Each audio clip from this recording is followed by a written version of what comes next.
that affect how the internet operates and how it will change in the future. We think that people in the Caribbean ought to know about them and also about what they are talking about. But ultimately, we also want to be more active in those discussions and to support their work at all levels, technical and non-technical. So we can talk all day about internet protocols, TCP, IP, UDP, TLS, the different technical layers, IPv6, IPv4, IXPs, SIP, and all of these wonderful technical things. But what about online harassment, fake news, freedom of expression, affordability, reliability, gender equality and inclusion? All of these are very relevant to the internet governance discussion. And this is why we always welcome a broad set of stakeholders to these IGFs. We want new voices, we want fresh perspectives, we want to hear from young people, from women, from civil society in general, so that we can come up with policy recommendations in different areas that we can champion at the global level in the interests of the Caribbean and small island developing states. But I've said enough. I'm excited to be here today with DJ Anna, and I'm very much looking forward to some very meaningful discussions today. Welcome again from the CTU to everyone, and please share with us your thoughts and comments throughout the day. Please enjoy. Thank you.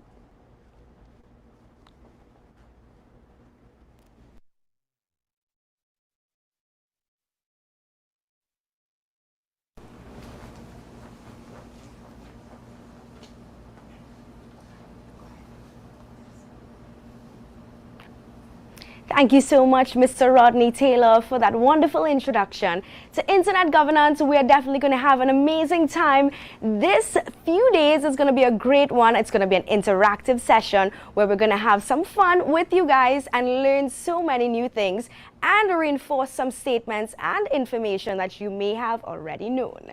We're looking forward to hearing from some of our speakers that are about to come up next. So stay tuned, because that is coming up in just a few. And of course, the 18th edition of the Internet Governance Forum and Caribbean Youth IGF is brought to you by all of our speakers. So we will have that coming up in just a few. And of course, guys, the IGF is brought to you in collaboration with the first ever Small Island Developing States IGF, and it is made possible with the support of our partners. We'd now like to invite our next speakers to bring greetings from their partner organizations.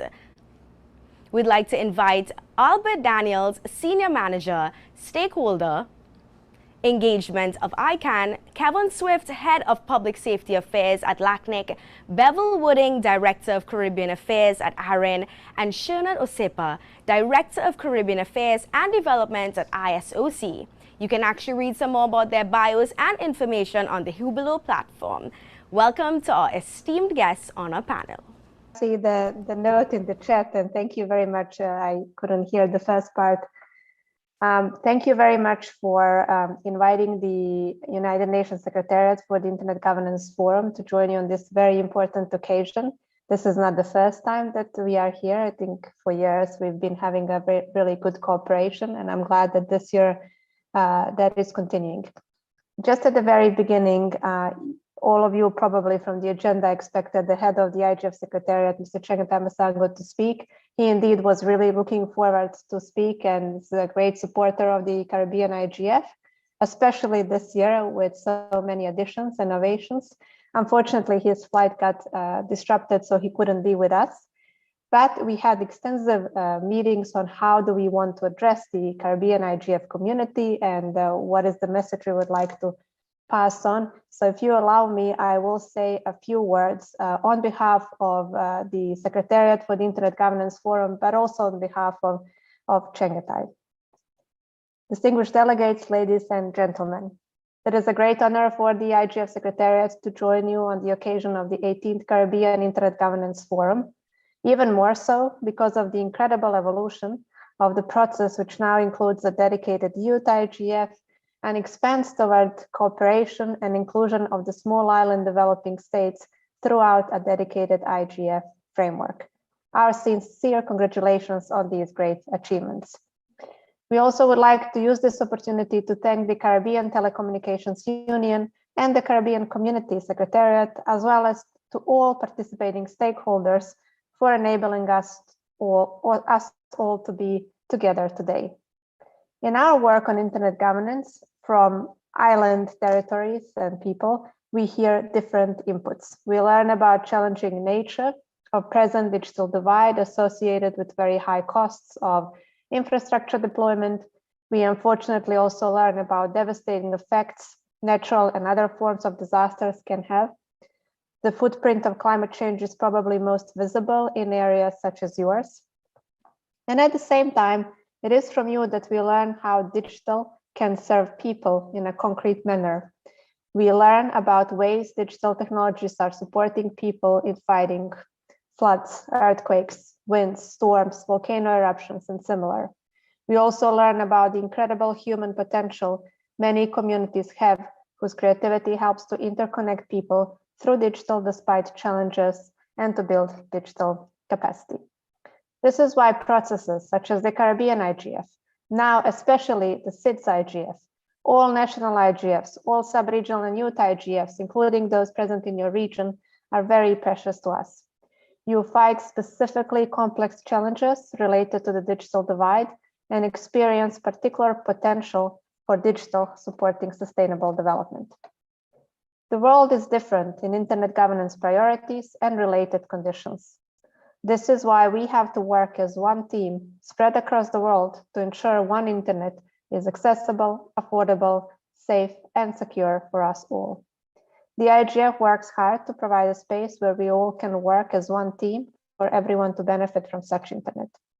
Just as the Secretariat communicated at the recently hosted African IGF in Malawi, everything we agree and don't agree on, everything you challenge today on this meeting and recognize as important, will inform the 17th annual IGF meeting to be hosted by the government of Ethiopia in Addis Ababa from 28th of November to 2nd of December 2022.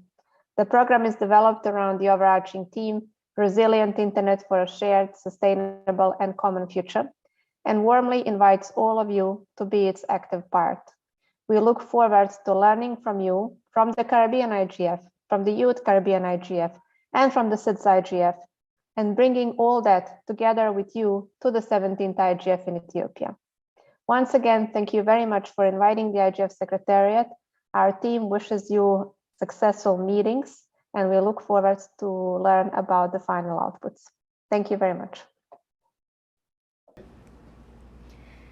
Thank you so much, Anya, for that message. Of course, that message was from Chengetai Masango, Head of Office, UN IGF Secretariat, and it was delivered by Anya Gengo of the UN IGF Secretariat. Ladies and gentlemen, the 18th edition of the Caribbean Internet Governance Forum and Caribbean Youth IGF Workshop, in collaboration with the first ever Small Island Developing States IGF, was made possible with the support of our partners. We now invite our next speakers to bring greetings from their partner organization. We'd like to invite Albert Daniels, Senior Manager, Stakeholder Engagement, ICANN, Kevon Swift, Head of Public Safety Affairs, LACNIC, Bevil Wooding, Director of Caribbean Affairs, ARIN, Shernon Osepa, Director of Caribbean Affairs and Development, ISOC, and if you want some more information, read their bios on the Hubelo platform. Great, thank you very much, DJ Anna. And good morning to everyone. On behalf of LACNIC, I'd like to extend warm greetings to all participants and panelists as we celebrate the 18th iteration of the oldest regional internet governance process in the world, the Caribbean IGF, the first Caribbean Youth IGF, and the first Small Island Developing States IGF. LACNIC stands in concert with these spaces that espouse internet governance principles, and special kudos must be given to the Caribbean Telecommunications Union for its yeoman service over the years in bringing together various actors for this exercise. LACNIC, as for us, we have also been instrumental in the development of IG initiatives, primarily as one of 3 founding fathers of the Latin American Caribbean Internet Governance Forum, or LAC-IGF, and more so now through a support system for internet governance research with the Leaders 2.0 program, whereby we provide small grants and mentorship to independent researchers or groups of independent researchers. I'll be speaking more about Leaders 2.0 during the CITS IGF, but with a pool of what is now 47 researchers, we have had 9 candidates coming from the Caribbean with insightful papers addressing digital literacy, the mapping of cyberbullying, investigating this Caribbean ICT landscape, and e-judiciary practices. And of course, some of these candidates are featured on this very agenda of the activities that we'll be undertaking over the next couple of days. So where are we now as a Caribbean community invested in internet governance?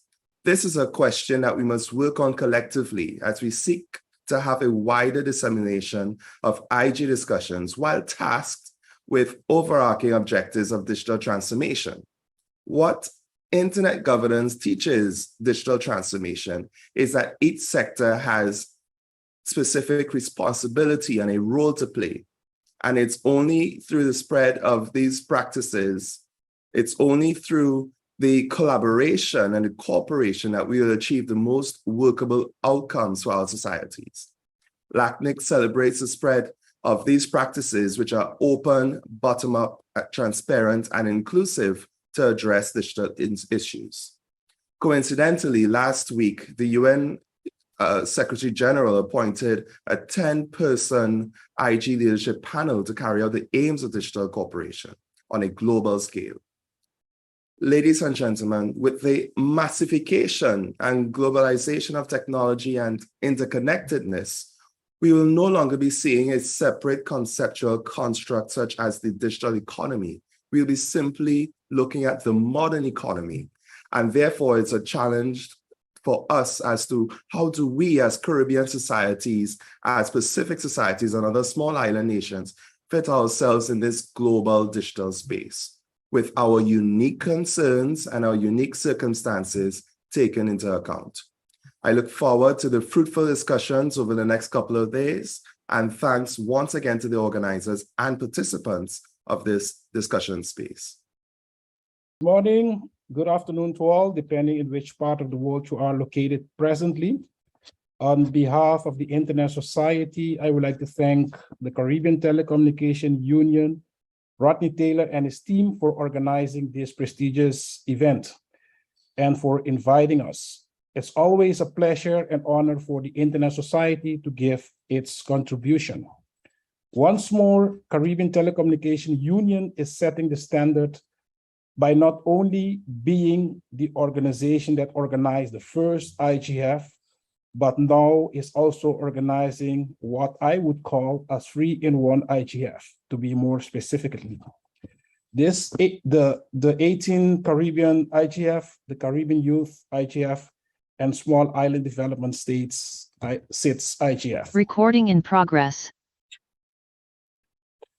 I am not sure if even CTU is aware of this strategic move, but by focusing on the traditional IGF, we can ensure that we don't lose the expertise from those who have been around for a while, which is very important for future developments.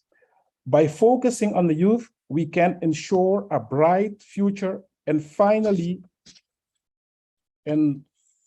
by focusing on the youth, we can ensure a bright future. And finally, what we all want is economic and social development of our region. In this particular case, Small Island Development States, hence SITS IGF. Once more, congratulations to CTU for this very strategic approach. At the Internet Society, we focus on an open, globally connected, trustworthy, and secure internet for everyone. And with everyone, I mean also the youth and the elderly, whereby our strategic goals are to build, promote, and defend the internet. That is why it is important that we develop strategies and partnerships to ensure that the internet continues to grow. But we also need to secure the internet, focusing on topics such as community networks, peering infrastructures, IXPs, technical community, academia, measuring the internet, low Earth orbit satellites, LEOs, help us to better understand how more people can be connected to the internet. On the other hand, topics such as extending encryption, internet way of networking, routing security, sharing cutting-edge knowledge, and the assess digital sovereignty can help us to identify possible challenges that may harm the internet. Once more, congratulations to CTU for organizing this event, and I look forward to the discussions that should serve as guidelines to help us to have a much better developed Caribbean region. Thank you.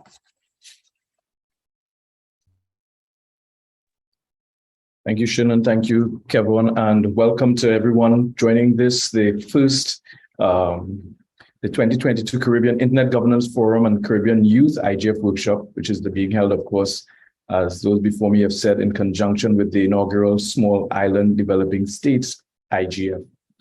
Good morning, good day to you all, wherever you are in the Caribbean or around the world. It's a particular pleasure for me to bring you greetings on behalf of the American Registry for Internet Numbers, ARIN. My name is Bevil, and ARIN has been a long-standing partner of the CTU and of the Caribbean Internet Governance Forum from its early years.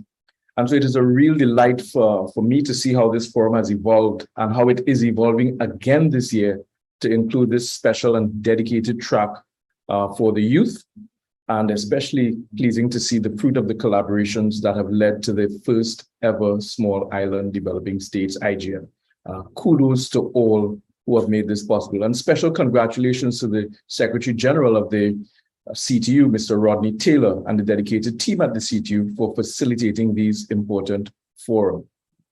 I know for some of you, this is the first time that you might be participating in the CIGF. And so you might ask, well, why are these deliberations important?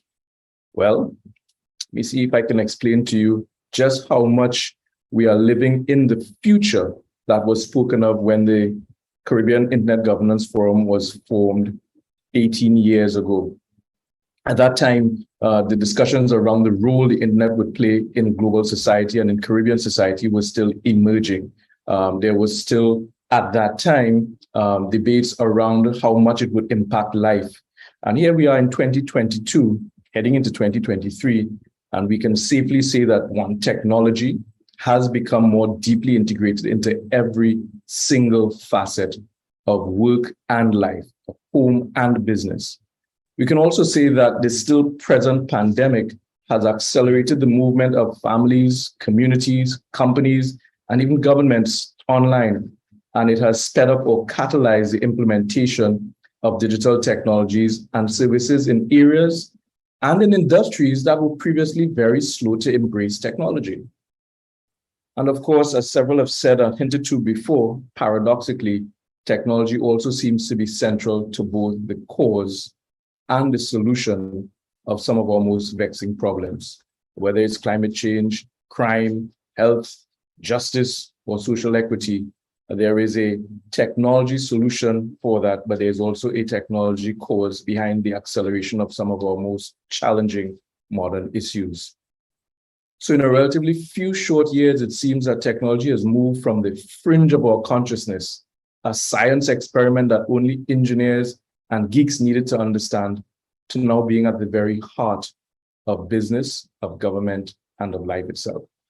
It is a frame really upon which modern life is constructed, and the base by which the progress of nations is now defined. As a regional internet registry, ARIN observes and understands very well that the requirement to embrace technology is not primarily a business challenge, nor an economic challenge. Rather, it is a human development challenge. And that's why it's important for us to understand the importance of the forum that is the Caribbean Internet Governance Forum. It is relevant to understand that the problems that we face, whether they're in health, education, security, community development, cannot be solved without some appropriate injection or application of technology. And neither will these problems be possible to address without an emphasis on dialogue, collaboration, and collective action. This is what the forum is about, a place for not just speaking, but for solution framing that will impact local as well as regional development goals. And it is for this reason that ARIN has been a strong supporter of both the CTU and the CIGF from the inception. As a regional internet registry, we are concerned primarily for the stability, security, and openness of the global internet. We believe that the CIGF is a vital forum for the region, and we believe that the deliberations that are to be had this year are absolutely essential in shaping global understanding of the challenges, issues, and opportunities being faced in small, emerging, and developing countries. This, of course, is also fundamental to securing the growth of the internet itself and the communities that it touches. So we therefore congratulate the CTU, its member governments, and the supporting organizations on the launch of this 18th edition of the Caribbean Internet Governance Forum and the Caribbean Youth Internet Governance Workshop in collaboration with the Small Island Developing States IGF. ARIN wishes to reaffirm its commitment to supporting not just this forum, not just the CTU and its member states, but also supporting development of the internet in the Caribbean for the benefit of all. I thank you and wish you all a wonderful 18th Caribbean Internet Governance Forum.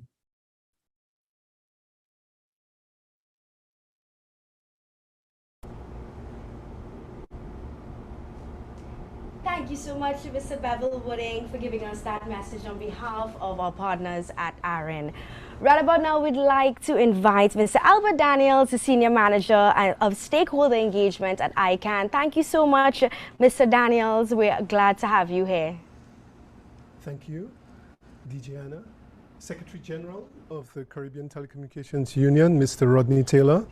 Deputy Secretary General, Mr. Nigel Cassimire. Distinguished ladies and gentlemen online and here in beautiful Trinidad and Tobago at the CTU in person. Internet governance continues to be a topic of high interest globally, and perhaps even more so now as reliance on a single, stable, secure, and interoperable internet increased dramatically during the high point of the COVID-19 pandemic. As such, the Internet Corporation for Assigned Names and Numbers, ICANN, remains steadfast in pursuit of its mandate to coordinate and manage the Internet's unique system of identifiers based on policies developed by the global multi-stakeholder community. Our focused role as part of a collaborative effort of many entities to keep the Internet operating smoothly requires that we work with and support organizations like the Caribbean Telecommunications Union in bringing stakeholders together to discuss issues and challenges related to the internet which face the community, in particular in this instance in the Caribbean. We applaud the CTU for having the foresight to initiate and facilitate these types of discussions, and particularly over the next 2 days, as you've heard before, to integrate the Youth IGF and the inaugural Small Island Developing States SIDS IGF into the program. It is critically important for stakeholders to have robust and substantive discussions on matters pertaining to internet governance, as the business, social, and recreational aspects of our lives now rely so heavily on the important technology of the internet. ICANN therefore looks forward to continue working with the regional internet registries, ARIN and LACNIC, which operate in the Caribbean, with the Internet Society, and with other regional organizations such as the Organization of Eastern Caribbean States, CARICOM, CANTO, and of course the Caribbean Telecommunications Union, in the interests of Caribbean stakeholders in this regard.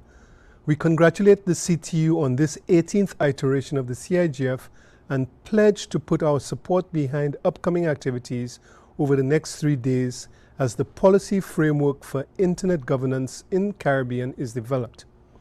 We will be launching a survey at the SIDS IGF to collect data to help us better understand the challenges faced by SIDS to participation in ICANN as a critical element of ensuring that all of the important voices of even the smallest stakeholders feature in the considerations and deliberations in these global and regional fora. And we look forward to getting input from a wide cross-section of stakeholders. We are happy to be here in person as travel begins to open up, and we look forward to successful activities over the next 3 days. And I am here in Trinidad, so I expect to see my colleagues Bevil and Kevon and also Shernon right here in beautiful TNT at the CTU. Thank you very much, ladies and gentlemen, and we look forward to successful deliberations. Thank you so much, Mr. Daniels. We're definitely proud to have ICANN be a part of the IGF this year. And right now, I'd like to invite our next speaker, Mr. Nigel Cassimire, the Deputy Secretary General of the CTU, to review the CIGF vision and mission. Thank you so much, Mr. Cassimire. Thank you, Anna. I'm very happy to be here to look at what we've done over the 18 years. One might say that the CIGF is now 18, we're old enough to vote. So essentially we want to be doing adult things. I do have a few PowerPoint slides to share with you. And if I can have them come up, that would help me.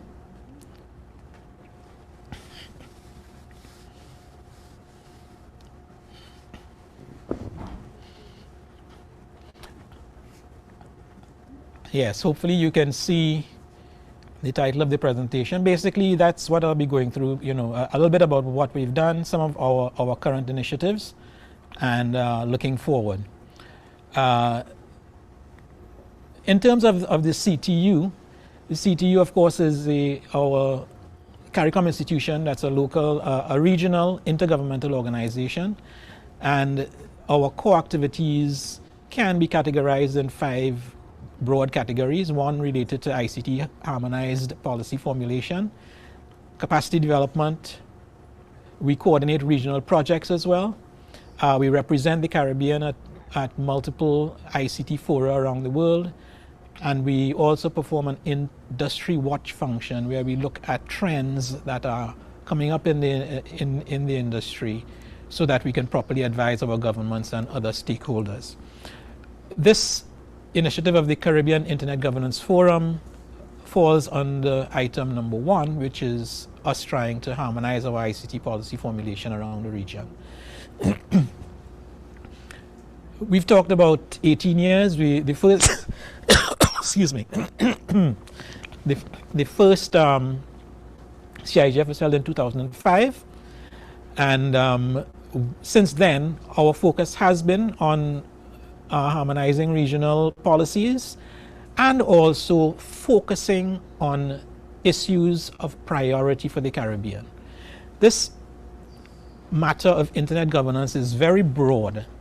It has technical aspects associated with it, it has legal aspects, it has social aspects, economic aspects, because the internet pervades all aspects of life. So some of these matters, in fact, all of these matters are of relevance to the Caribbean, but in terms of our limited resources, we've always had the approach of focusing on, identifying and focusing on Caribbean priority issues. So we've done that consistently. And also, over the years, we've been promoting the acceleration of internet development in the Caribbean and use in the Caribbean. We've done this through different projects, development of different projects, and building the capacity of our people in the region. So everyone has said that the CIGF is the longest running regional IGF forum. A little more detail, it's a non-hierarchical multi-stakeholder forum. What does that mean?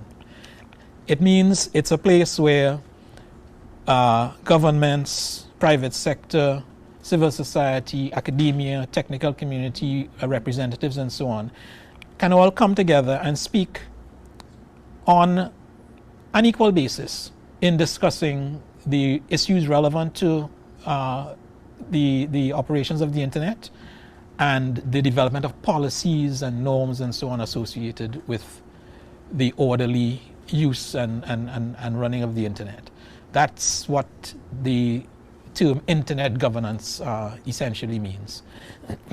The CIGF is focused on, as I said, harmonizing and addressing priority matters, but quite importantly, because the CTU convenes it, it is also a pathway to influence the policymakers in the government, so that we, through the CTU hierarchy, can address policy proposals to our ICT ministers around the Caribbean, and hence we also have also through the CTU's channels, we also have a channel into the heads of government even of the CARICOM region. So what comes out of CIGF can benefit from the pathway of the CTU to influence policymakers in the Caribbean. There are lots of IGFs around the world now. Ours is more than just a preparatory meeting for some of the others, because there are Latin American Caribbean IGF, and there's of course the global UN IGF. We do prepare for those and prepare our people for participating in those, but we seek to focus on harmonizing things for our Caribbean people. And I'll be talking a little bit about some of the achievements associated with doing that. And in more recent times, we've been seeking to enhance the synergies with those other IGFs as well, and our own CIGF. I won't dwell too much on this because it's been 18 years. The key point I would like to point out is the underlying portion, which is the Caribbean Internet Governance Policy Framework. And that's really a documentation of the collective vision of the Caribbean for internet governance, for the development of an internet society, an information society, and for internet governance in the Caribbean. We'll have a lot more discussion about that later on this morning, so I won't kind of dwell on that. But we've certainly pulled out all the stops in terms of developing capacity in the Caribbean and developing internet projects in the Caribbean, like internet exchange points, and developing national IGFs as well in the Caribbean. We have 3 that had been spawned from our efforts to date. Everything hasn't been hunky-dory. There have been challenges that we've noted, and we have had to change our approach as the years have gone on. We've noted that there had been an insufficient attention to internet governance matters at the national and governmental sort of levels throughout the Caribbean. Internet governance was more had been more important to civil society users, academia, and even private sector who might have been interested in e-commerce and stuff like that. But this, of course, is changing with the COVID-driven thrust to digital transformation. Everyone is into digital transformation now, including governments. So I think matters of internet governance, especially things like data protection, privacy, and so on, are well within view now of all the stakeholders. A common problem within CARICOM is that translating regional initiatives into national action. And similarly, we had the same problem. We came up with some regional proposals that maybe weren't so readily implemented at the national levels, and we've had to adjust our approach to create and motivate national IGFs to follow through on the ground level in the individual nations with some of the actions. There's generally a lack of capacity to benefit fully from the CIGF, and that has been the reason for our continuous capacity building efforts. And in addition, there's also we have a lot of partners, for example, and we've heard from some of them this morning, and there are others, the development partners like the IDB and World Bank and so on, who well-intentioned in making interventions in the Caribbean, but their interventions have not necessarily been well coordinated. So we in the CTU have been seeking to also coordinate better all those interventions from all of our partners and developmental agencies. So part of what we are doing now, and this has been for the last, I would say 5 to 8 years, is that we've been collaborating with regional and international internet organizations and national organizations as well, like ISOC chapters or advocacy groups, computer societies in different of our member states, essentially to help execute internet governance activities at the national level. And we've been assisting them with progressive awareness and education campaigns for different audiences. Sometimes it's as simple as computer literacy. Other times it's building an understanding of the risks of using the internet, cybersecurity type matters, and so on. And so we've been working at a lot of levels with multiple stakeholders to get these things done at the national level. This is a kind of picture of the transition we are making. The left-hand side of this, that structure which says from, basically had the CTU putting the CIGF together and creating a forum where these stakeholders could get together and talk about these matters. On the right-hand side, we are transitioning into developing national internet governance fora or national multi-stakeholder fora to actually follow through at the national level with concrete projects and initiatives coming from regional agreements or regionally harmonized approaches. On the right-hand side, and we are still in a transition phase, we are hoping to create a Caribbean internet development coordination mechanism. One might say maybe we create some sort of an institute, maybe we create some sort of a foundation, but the intention there is to get the partner organizations involved in supporting whatever this coordination mechanism turns out to be. At present, the coordination mechanism is the CTU, but we feel it would be best and the CTU brings the stakeholders together to put this forum together and undertake other initiatives. But we think it would be best if we could have a more, a sort of a standing team or mechanism, an institute, a foundation or something that could take over the CTU role. And the CTU will continue to be one of the stakeholders in this. So looking for the future, we are continuing our thrust towards national IGFs and developing national stakeholder communities. We'll continue to work with Caribbean stakeholders to promote the policy recommendations that emerge both at regional and national levels, and make a successful transition into sustainable multi-stakeholder arrangements for the CIGF work. We're continuing to, as well, enhance linkages with other IGFs, and at the operational level, continuously identify what our priorities are and follow through on appropriate action in that regard.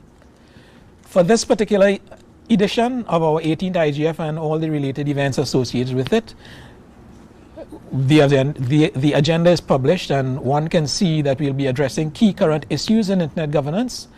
We'll also be reviewing our IG priorities in the Caribbean, and we have a special session for that where we'll be looking at the internet governance policy framework.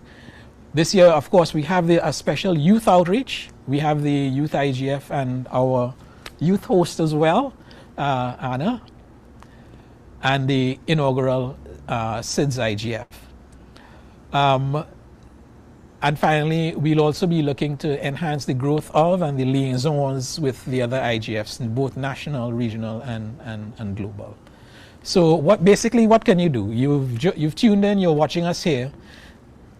It's possible you get involved and make your voice heard. The one thing I've learned about internet governance in the years in which I've been associated with it is that everybody has the opportunity to make their voice heard. And when I say everybody, individuals, organizations, governments, educational institutions, whomever, there are opportunities to do that. And in this particular CIGF and the SIDS IGF even that will be following us over the next couple of days, you have the opportunity. So please do so. Follow the Internet Governance Content and Fora on the CTU website, ctu.int. Again, actively participate in this 18th CIGF. There'll be opportunities for you to ask questions and interact with the multiple speakers. And if you prefer to write, you can also submit comments and feedback to CIGF@ctu.int. So with that, that is my general starting overview of the CIGF and its history. And I'll turn back now to our host, Anna, for our next segment. Thank you so much, Mr. Cassimire, of course, for giving us some insight into the CIGF's goals and achievements. And guys, we can definitely understand just how important the CIGF is to the Caribbean and its counterparts. Our next speakers will provide an update on national, regional, and global IGF events that have been taking place that I am sure will be of interest to you. So pay attention. They're actually going to be presenting in the following order. We're going to have, once again, Ms. Anya Gengo from the UN IGF Secretariat, and from Trinidad and Tobago, we have Rabindra Jaggernauth.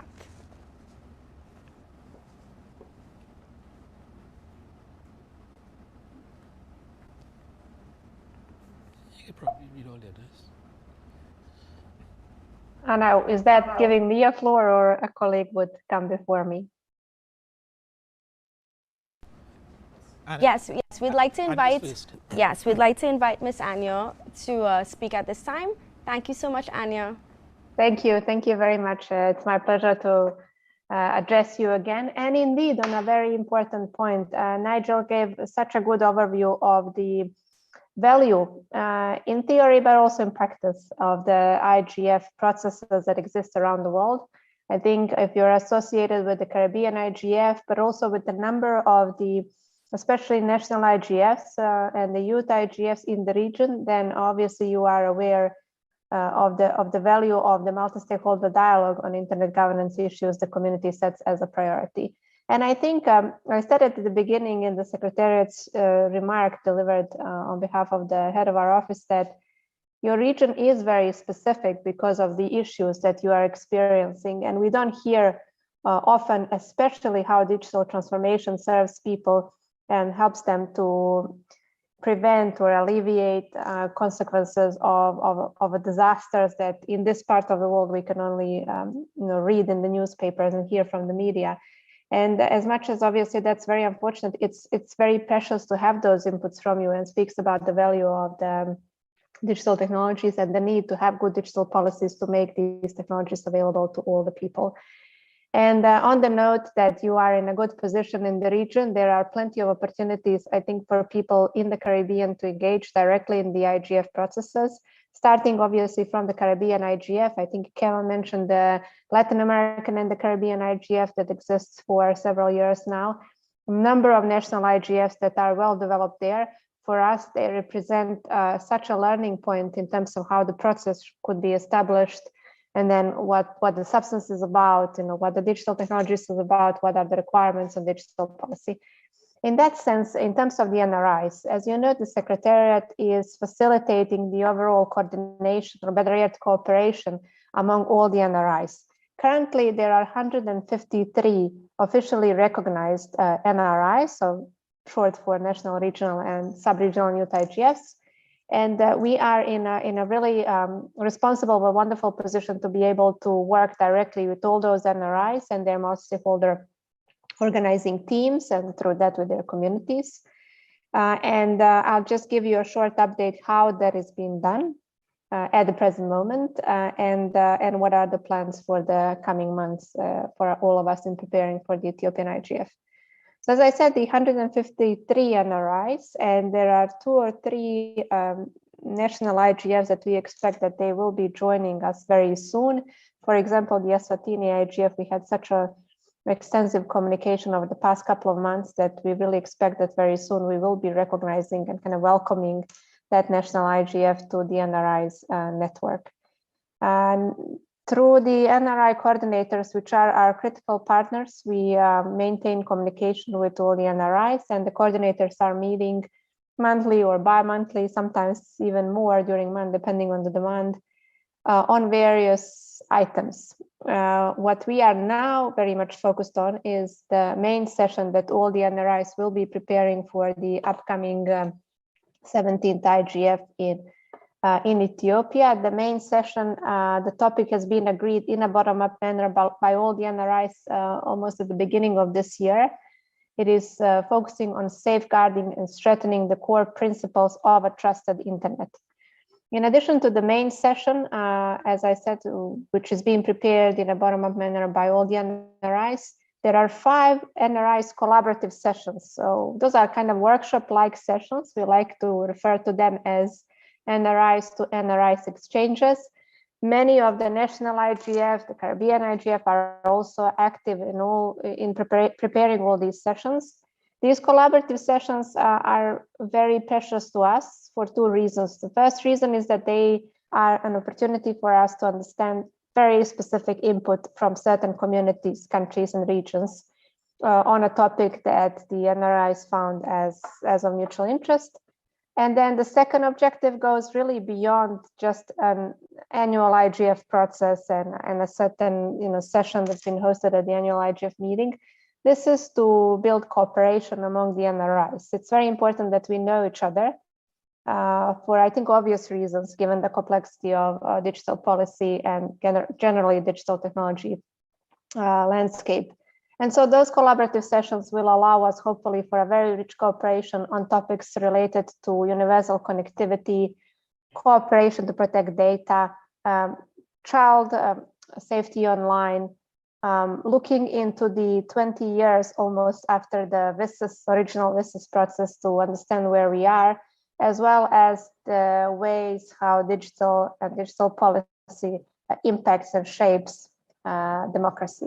And so those are the topics where we have a number of NRIs involved. If you would like to learn more about these topics, how you can become active voice within those discussion arenas, then I do encourage you to visit the IGF website and to explore the preparatory status of these workshops and how you can be engaged. The same, of course, applies also on the main session.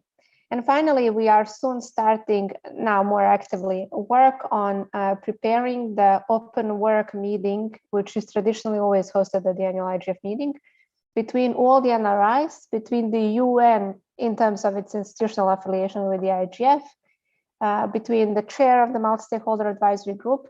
We count that the leadership panel, which has been appointed just recently, will also be participating actively in these discussions, given that the work of the NRIs is recognized as probably one of the most critical pillars of global internet governance forum ecosystem, let's say.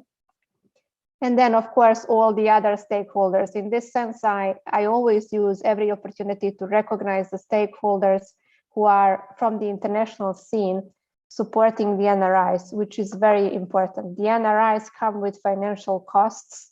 They come also with costs of other nature, and they really need support in all that broad sense. And so in that sense, I like to recognize stakeholders such as ICANN, for example, ISOC and ISOC Foundation, IGF Support Association, a number of big private tech companies which are supporting the NRIs by providing certain financial grants annually. The IGF Secretariat, the UNDESA as well, joined that effort since 2019. We are providing financial grants to the eligible NRIs. It's limited, but I'm glad that that capacity is growing. And I'm hoping that others will follow those examples because those types of sustainability in terms of funding and in terms of support to the NRIs provide directly to sustainability of the internet governance ecosystem in a broad sense of that word. And we've seen that really through our practices in working with the NRIs. In that sense, those are the activities around the NRIs. What I think is also important for you to know is that because the NRIs as a network grew over the past couple of years significantly, we are in a position where we primarily, I mean the NRIs, the coordinators, the committees, we know each other well. And in that sense, we, I think, laid a very fertile ground for cooperating on other matters and supporting processes which are of global nature but are impacting all of us. Let me start from the IGF and tell you the role of the NRIs there. Currently, the IGF is very much focused on engaging young people and on engaging legislators, so members of parliament in its processes. Both, I think, both types of communities are very important, because at one side you have those that tomorrow will take the roles of decision leaders, decision makers, decision shapers. On another side, you have those that are concretely making decisions which are impacting all of us through enacting laws and bringing policies.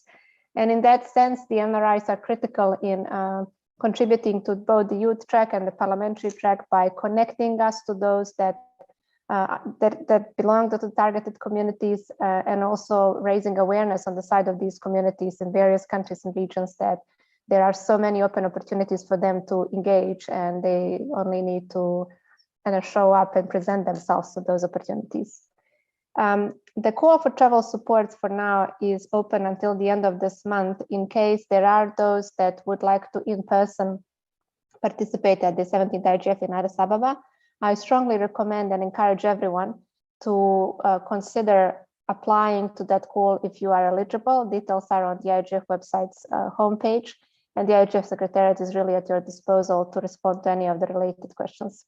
In case you're not able to travel, I know it's a long way from that region to Ethiopia, organizing or hosting a remote hub is a good opportunity. We had good cooperation with some of the countries through the national IGFs in the region, like for example, Haiti, but also others. And it would be good maybe to look at those examples of good practices and follow the lead by gathering your communities in a comfort of a certain space in your city, and following and participating directly, actively in the IGF discussions over the course of 4 or 5 days during the 17th IGF in Ethiopia. I also want to just close with one opportunity for the NRIs from which I think the local communities would benefit, but certainly the IGF would benefit as well. That is the open call for renewing the multi-stakeholder advisory group. The NRIs are critical in that sense to us as well, because we are getting experts from different countries and regions, which are very hard to reach from the side of the Secretariat, being a very small office somewhere in Geneva.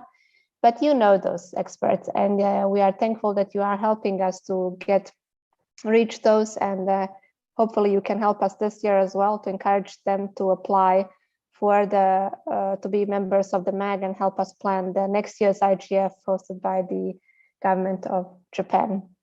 So I think I've shared quite a lot on the NRIs. As I said, we are expanding our domain of work, and that just speaks, I think, about the success of all the NRIs and their importance to the IGF.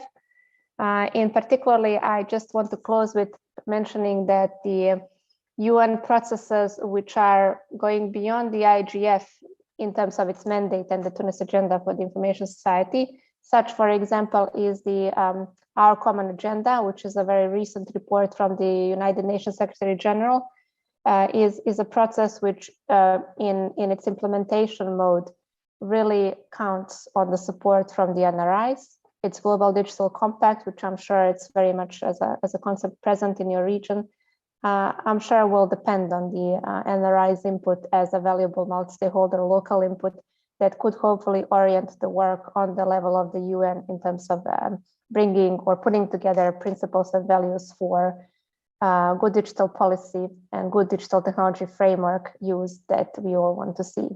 So with that, thank you very much. I obviously am online, ready to respond to any of the questions, and eager to hear from my other colleagues on this panel. Thank you. Thank you so much, Anya. We're definitely excited to have you be a part of the Internet Governance Forum, and we look forward to hearing more from you very soon. And I'm really interested to hear that discussion on how digital policy shapes democracy, so I'm looking forward to that. But right about now, we're going to be welcoming Mr. Rabindra Jaggernauth from Trinidad and Tobago. Right. Morning, everybody. And let me start off by congratulating the CTU for its 18th, hosting its 18th Governance Forum. And interestingly enough, the topic, Internet Governance Priorities for ICT-Driven Development, whether it was intended or not, is a natural follow-on to the Trinidad and Tobago Internet Governance Forum, which was hosted by us, the TTMAG, in January of 2022. Our topic at the time was really the future of the internet, what's next? And what I will do is, we have a very compressed time frame. I will actually touch on the let's say, what transpired at our Internet Governance Forum, and provide all of the attendees here with the link to get the detailed report. We did our detailed report, and as mentioned by some of the previous speakers, it is important that the deliberations of our Internet Governance Forums reach the requisite parties. And in a lot of cases, for the small island developing states, it really means the government within the region. So I will actually quickly go through what transpired and give you the link so that you can determine, you can actually read exactly what were the outcomes. So let me share my screen with you.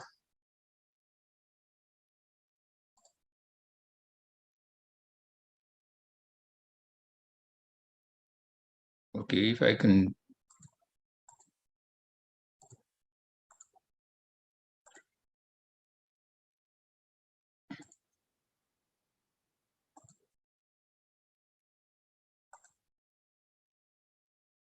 Okay, sorry for the slight delay. Good, and I hope everybody can see the screen.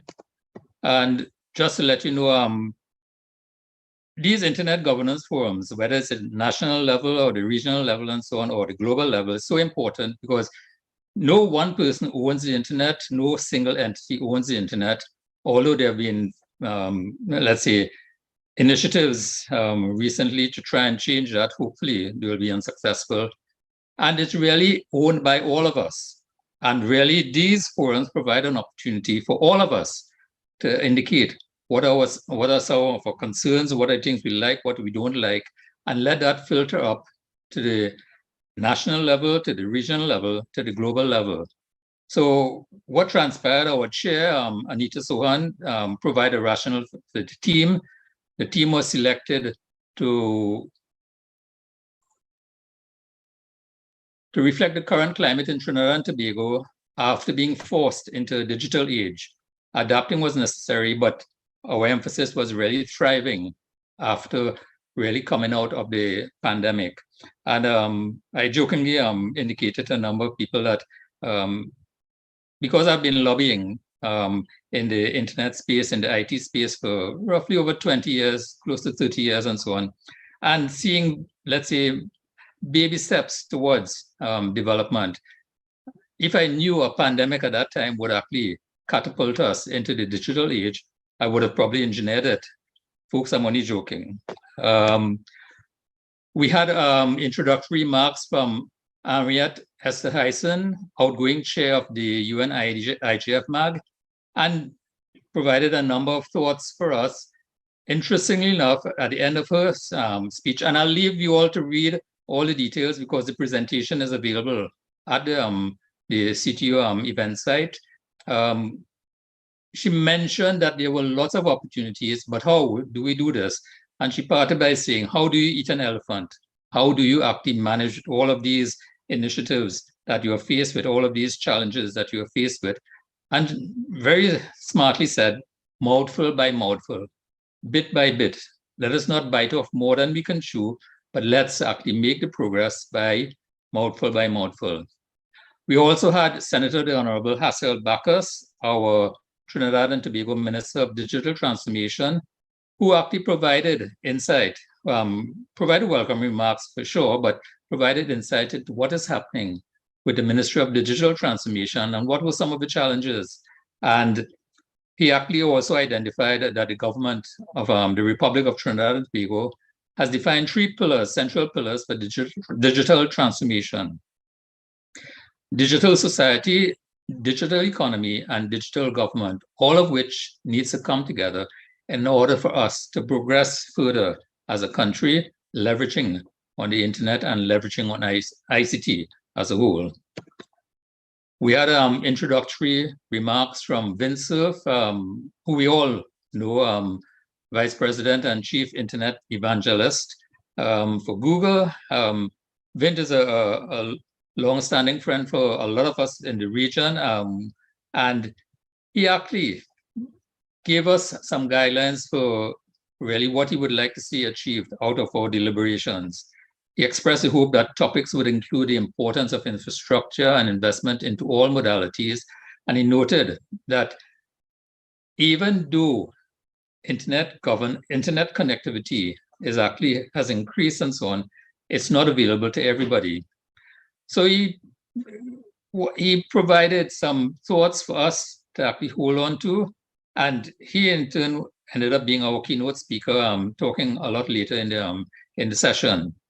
We don't want to underestimate all the value in what needs to be done, but he also recommended caution with regards to the risk related to disinformation, bullying, cyberbullying, ransomware, denial of service, etc.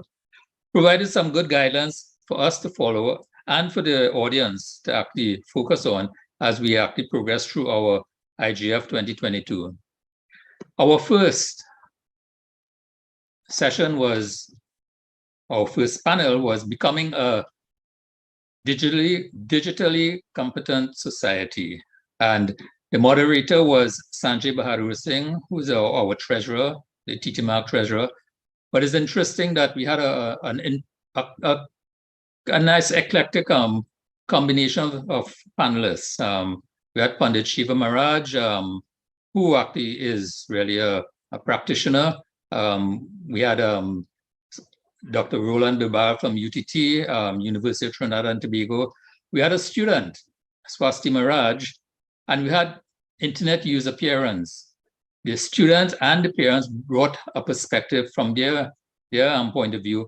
What were their challenges and what things worked well during the pandemic? And we had Darren Mohammed representing Microsoft to provide their perspective on what they are doing to assist countries really with progressing their internet governance. Then we had, let me just see if I can,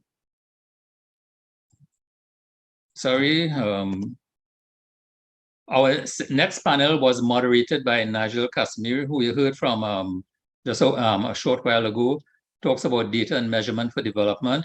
And we had some key persons, Professor Patrick Hussein, who is well recognized for his role that he's playing in promoting data analysis, data, all of these things related to data. And joining him was Kim Malalu, a senior lecturer at UWI. We also had Niran Bihari, chairperson of ISOC TT, and a representative, Annie Baldev, from the Telecommunications Authority. Again, provided perspective on really, with all of the data that is being collected, both by the private sector and in particular by regional governments, how can we actually use that data, analyze that data for development purposes? And it was really a wonderful discussion. The other session, and these sessions all built upon each other, was really talking about internet and law, moderated by myself.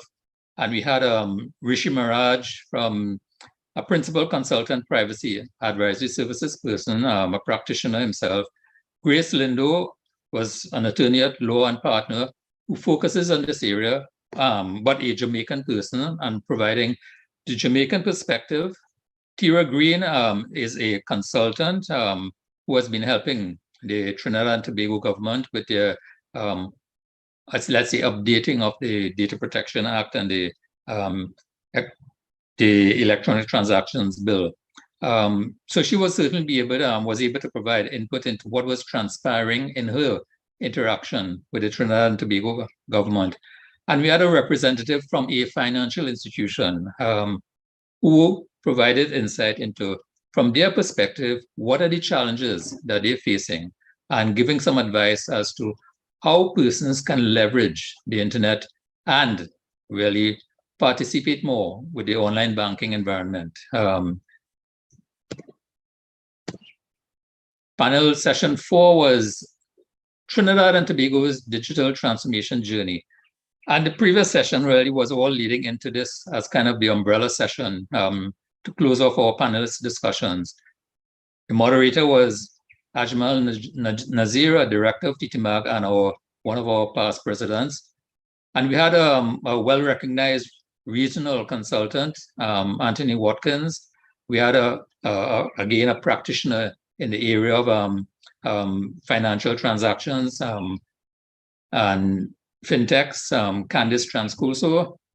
Master Christian Morris Allen is a court executive administrator from the judiciary of Trinidad and Tobago. And we had her on because the judiciary for a number of years have been actually at the forefront of really looking to leverage on technology, leverage on the internet, leverage on ICT to actually really manage and deliver justice in Trinidad. They have made progress, and she provided some insight into the progress, but also cautioned us as to some of the lessons that they have learned on their journey. Then our feature address, Vincent,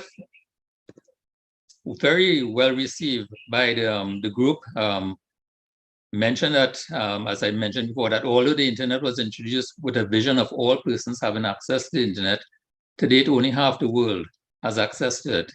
So satellites are widely proliferating, but we still have this discrepancy, this division, this divide, if you want to call it, between those who have the resources and therefore are making much greater progress than the ones who have less access and less resources and not really progressing as much in the digital world. His lessons, well, his biggest challenge really was digital transformation. It mostly lies within the software.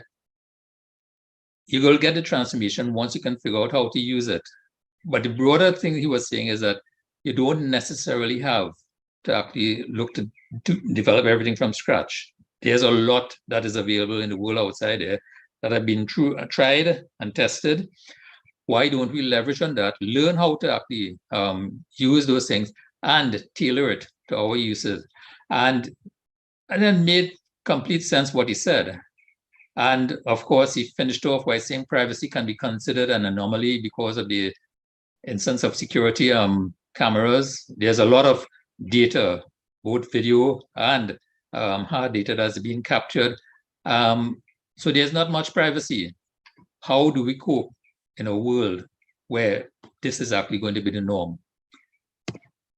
And Tracy Hackshaw, at the time was our chair-elect, but he's now our chair for the TTMAG 2022-2023, hosted the open forum where we got the audience, the participants, to indicate what were some of their thoughts, their perspective, their challenges.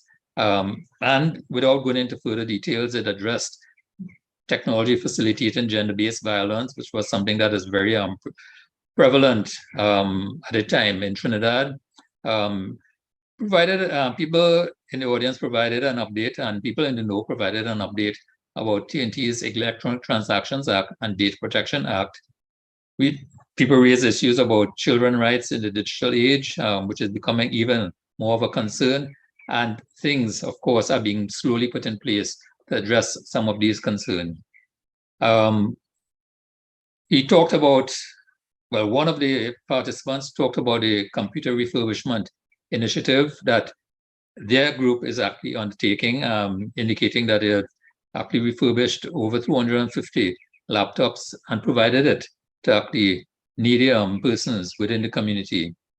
So a lot of discussions within a short space of time, and it's a pity that we don't have enough time to go through all of the outcomes. But here's where you have access to the full report. Feel free to download the report. The report has been done and submitted to all of the key stakeholders, including the government of Trinidad and Tobago. And we welcome, if you want to download it and really go through it and see how you can actually, let's say, participate in really this future, as CTU has indicated it, internet governance priorities for ICT-driven development. There are lots of good things inside there. And of course, we've already saved the date. Our TTIGF is going to be in January of next year. We are still working on the theme and polling a lot of the let's say, the various stakeholders to come up with a theme that will resonate with everybody. So folks, it was a wonderful experience. It is the 6th time that we had actually conducted an Internet Governance Forum, and each time building upon it, we were even fortunate in 2020 to have our Internet Governance Forum before the pandemic struck and there was this major lockdown.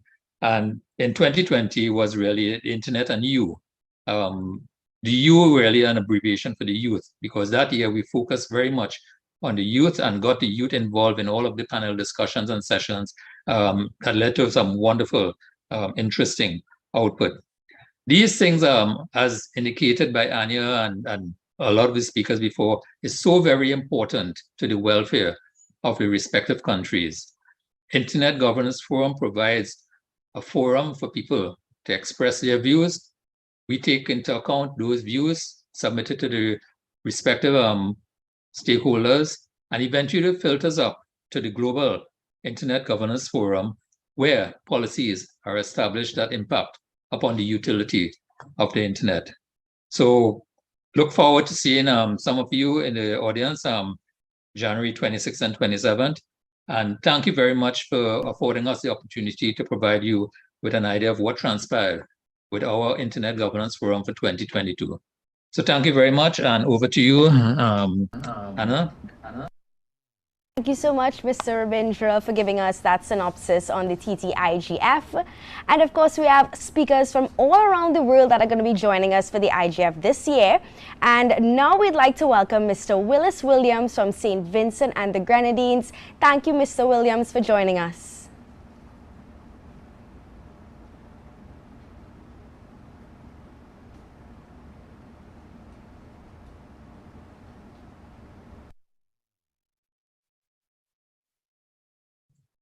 Okay, Willis is still muted. I'm sorry about that. Yes.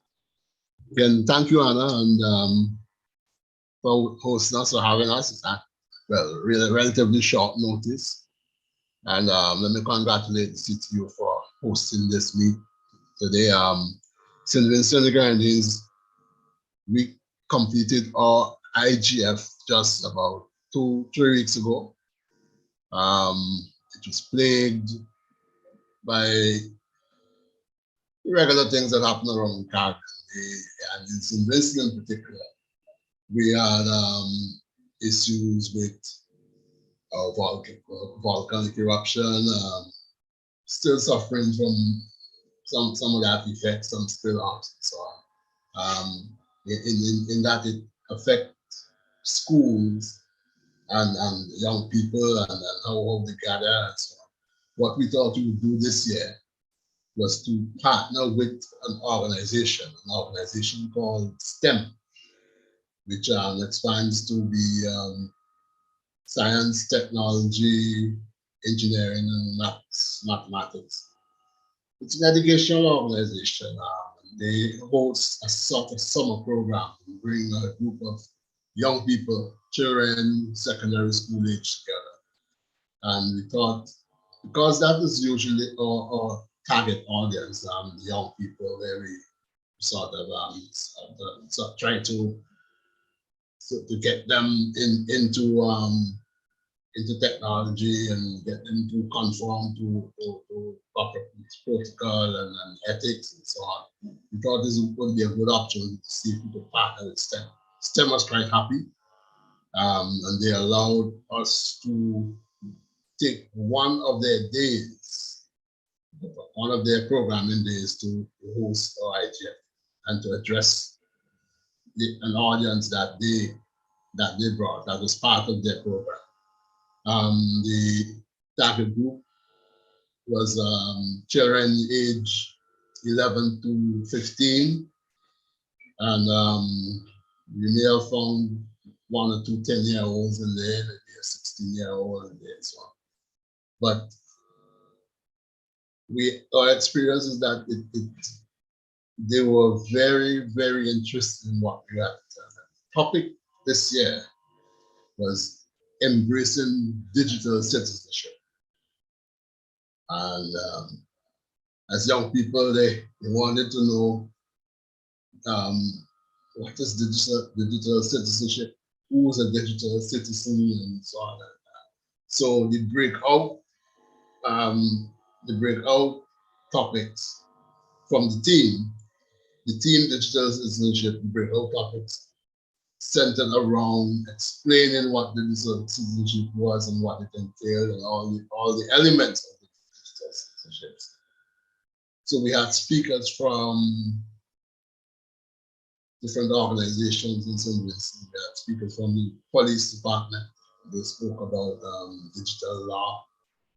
We had a speaker from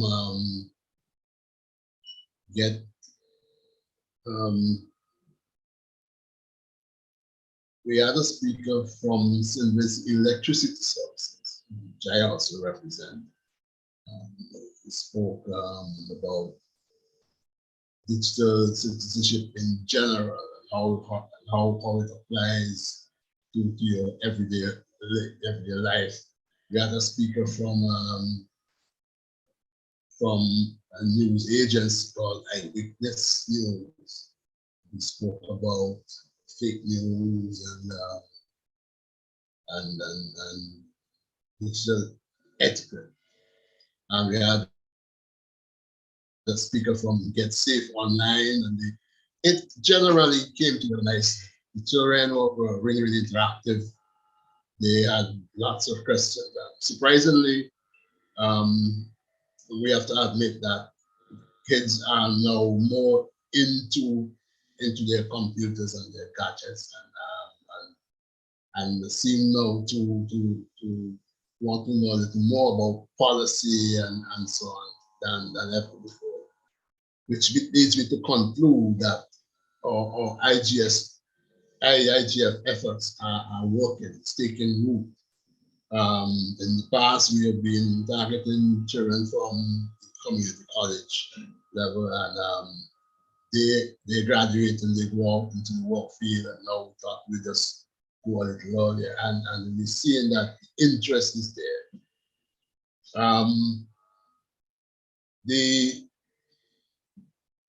The IGF was put off in a sort of a constrained type of environment. We had, however, really, really good cooperation from the general public in terms of publicizing it. We had non-ISOC people volunteer to assist in things like on the day to do videotaping and so on. Some of that product is still being compiled and will be, because the event was just so recent, all that has not been put together yet. But generally, we had a very encouraging experience. And I'm going to be short. We had a very encouraging experience, and we think that we have lessons learned, and we may very well use some of these experiences to inform the next IGF, which will be in 2023. We usually try to do it close to the ending of the school year. We were put off a bit this year because of the pushing back of the CXC exams and so on. So a lot of things, moving parts that we had to have come together to get it to work. Everything came together nicely, and we were quite happy with the outcome. On behalf of ISOC St. Vincent, the IGF, I just want to thank you for the opportunity to express and to share what we've been doing here. Our membership is growing, and people are taking greater part. We have a lot of projects online, and I'm sure if you're following your news items, one will be aware of that. St. Vincent's ISOC is vibrant, and we're moving. With that, I want to say thanks for having us today. Back to you, Anna. Thank you so much, Mr. Willis. And of course, we're really happy to have St. Vincent and the Grenadines represented in the CIGF this year. And it's great to hear that St. Vincent and the Grenadines is placing emphasis on the youth and their involvement in internet governance. Thanks so much, Mr. Willis. Right now, we'd like to welcome from the LAC TLD, Rocio de la Fuente. Thank you, Rocio. We'd like to welcome you. Thank you. First of all, thank you very much to the CTU and organizers of the Caribbean IGF. It is a pleasure for me to participate in this session. My name is Rocio de la Fuente. I am the General Manager of LAC TLD, the Latin American and Caribbean CCTLD Association. But today I am participating in this session as a member of the LAC IGF Program Committee. The LAC IGF, as you may know, is the Latin American and Caribbean Internet Governance Forum. And in this program committee, I am one of the 3 representatives of the technical community, together with Miguel Ignacio Estrada from LACNIC and Christian O'Flaherty from the Internet Society. Before sharing my brief report, I would like to excuse Shamila Venturini, who is also a member of the program committee, as a representative of the civil society. Shamila had intended to participate, but since she's currently traveling, she has not been able to join us in this session. So to start my brief report, I would like to give a brief introduction of the LAC IGF. And this forum, after 14 editions, has become a regional space for the multi-stakeholder dialogue, where actors from governments, the private sector, the technical community, academia, and civil society present and discuss their perspectives on the most relevant issues for the governance of the internet in Latin America and the Caribbean. And also this forum, along its editions, has supported and contributed to the efforts to regionalize the discussion of the global agenda for the Internet Governance Forum at the global level. One of the main updates that I wanted to talk about today is the new bylaws. So as you may know, in early 2019, there was a review process that was conducted to promote changes to the LAC IGF as the region's main dialogue space for discussing internet public policy issues. And this review process involved consulting, open consultation processes, several open calls, and also a discussion that was held at the LAC IGF event in 2019 in La Paz, Bolivia. And as a result of this consultation and discussion process, in July 2021, the program committee adopted a new bylaws document that includes new definitions on the scope, the participation, the processes, and the structures for the regional forum. And I wanted to share this, the new LAC IGF bylaws, so you can also access it. I share it in the chat. And as you will see, these new bylaws establish different operating mechanisms that, those that are different to the ones that existed until now, and which are designed to enhance the levels of representation and participation. And as a result, we're currently going through a transition process towards the full implementation of these new mechanisms, these new structures and roles that were defined for the LACNIC. As we move forward in the transition and implementation of the new bylaws, the program committee has announced the organization of the 15th edition of the LACNIC that is going to be held online from October 24th to 26th. And to define the agenda for this 15th edition of the LACNIC, we wanted to propose a public consultation on the topics that were identified by the UN Secretary General for the Global Digital Compact. And the purpose of this public consultation is to determine 4 priorities of the regional internet community that are going to be included and addressed in the agenda for the event. So I kindly invite everyone to contribute to the shaping of the agenda for LACNIC 15.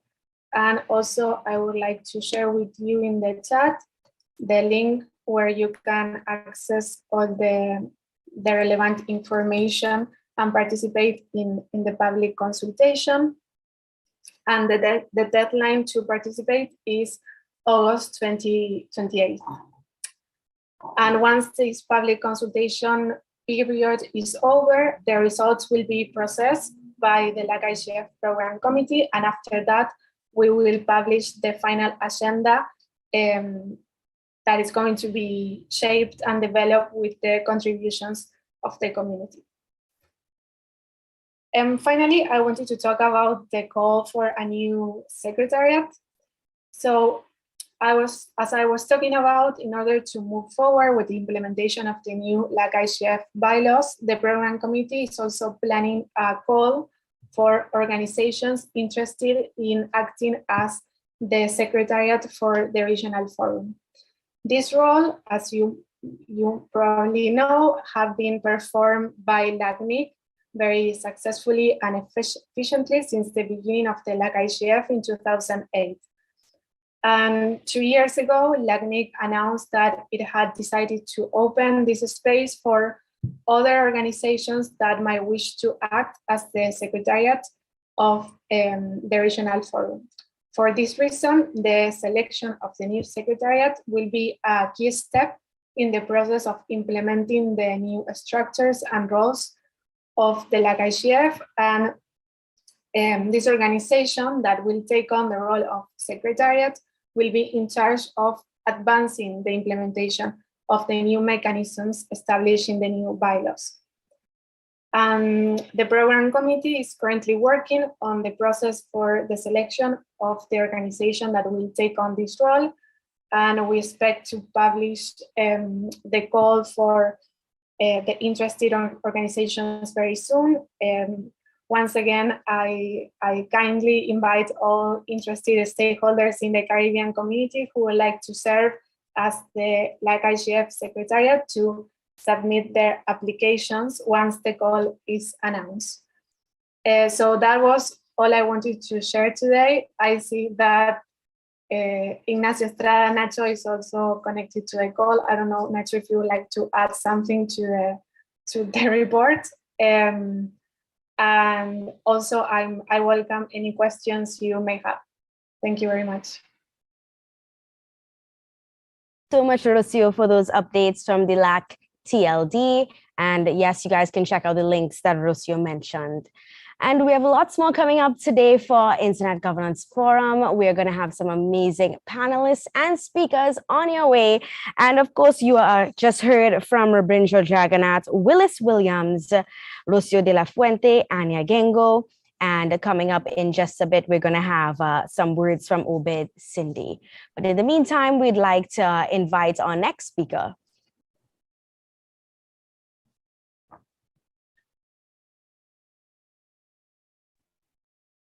Hello, hi everyone. I don't know if you can hear me.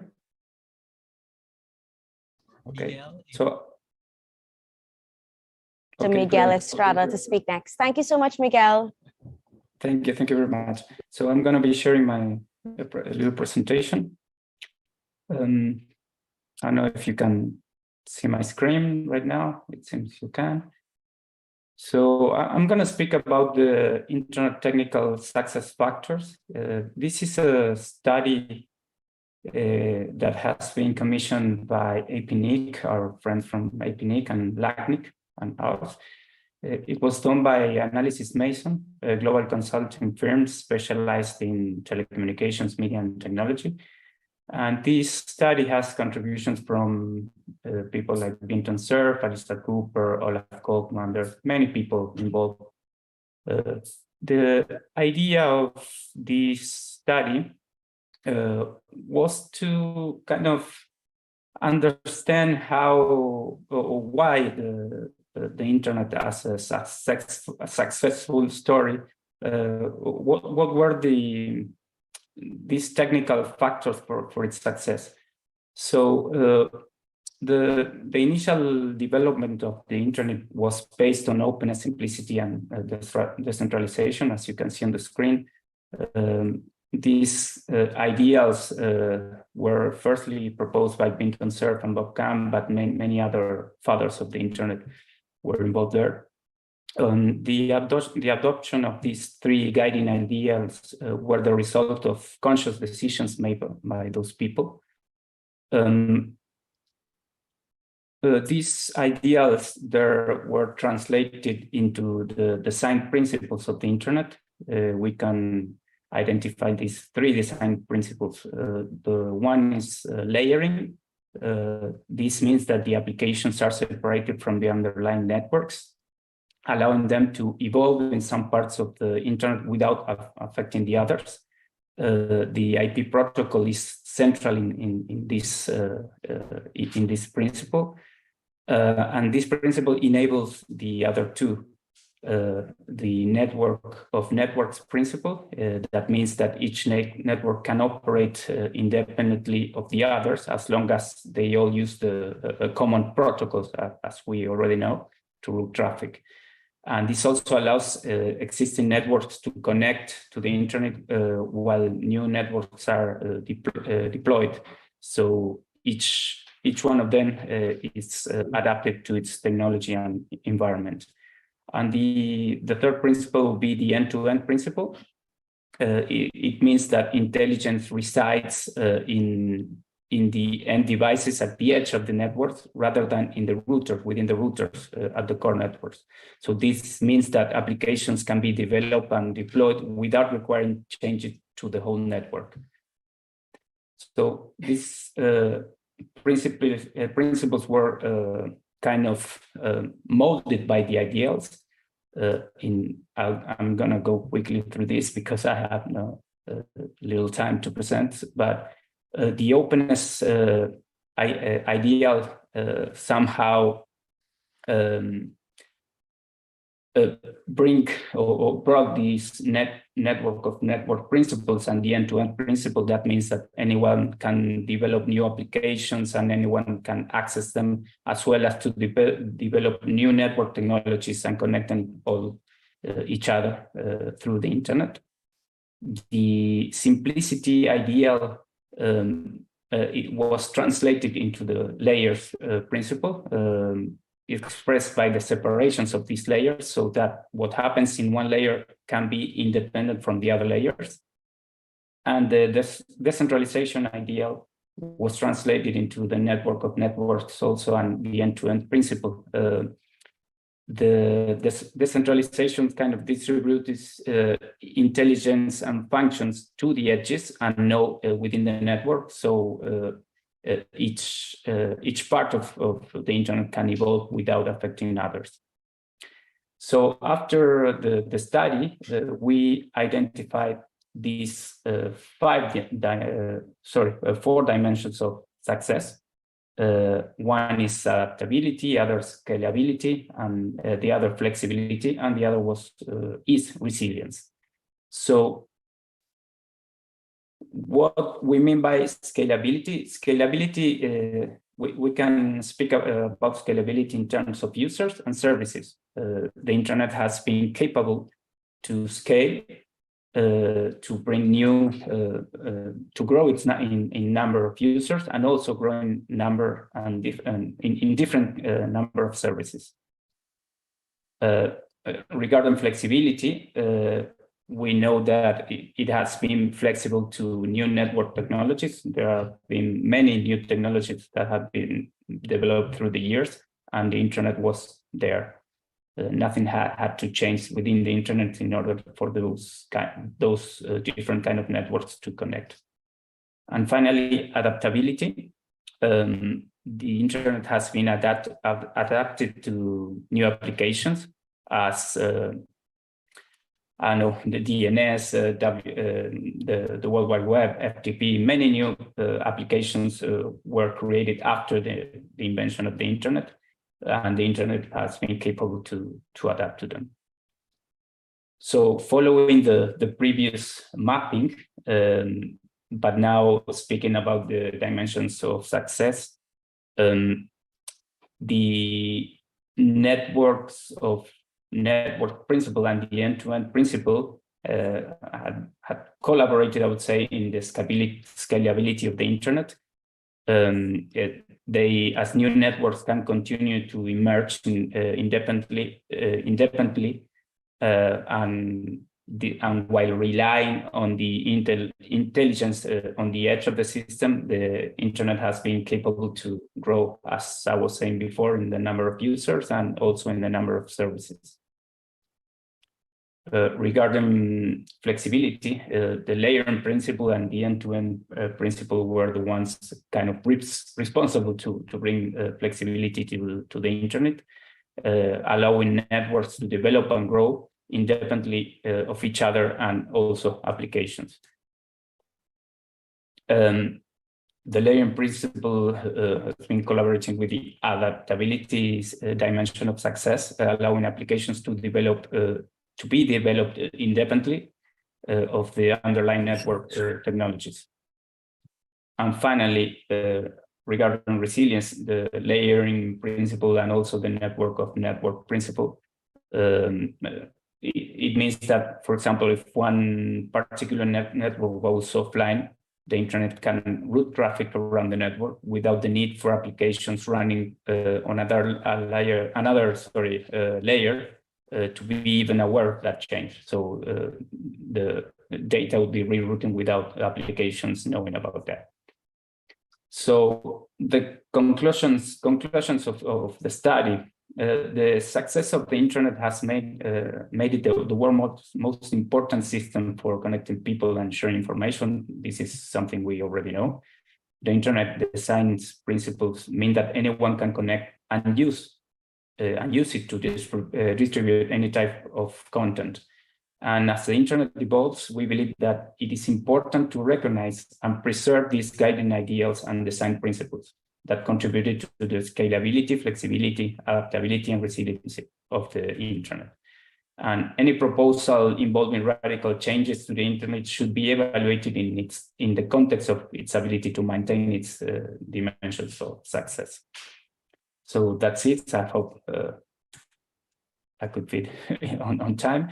If you want more information, if you need more information about the study, you can visit LACNIC.net/internet study.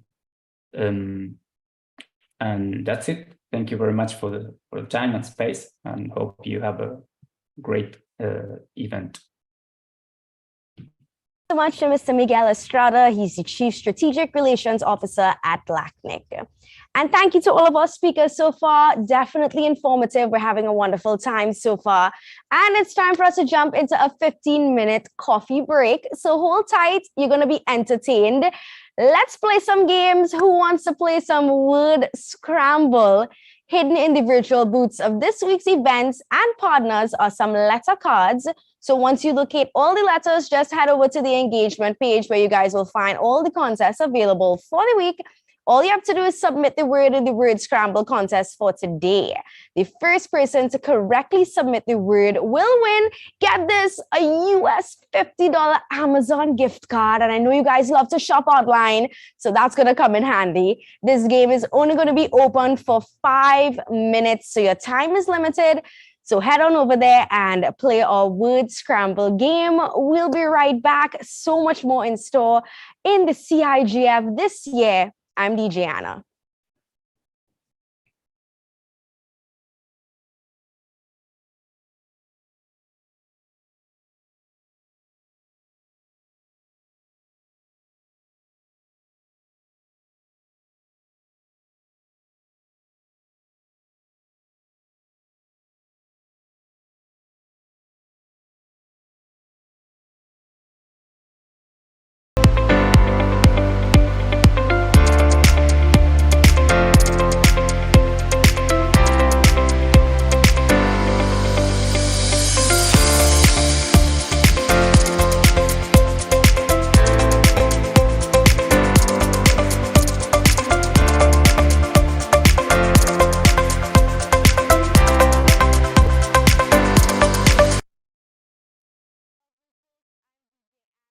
We hope you guys enjoyed that segment. A little game for you guys. We have extended the time for the game, however, so you guys just have to head over to the engagement tab to view the contest rules.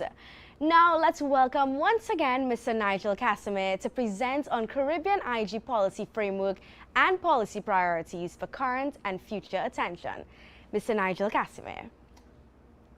Thank you. Thank you very much, Anna. Am I being heard, I hope? Yes? Okay.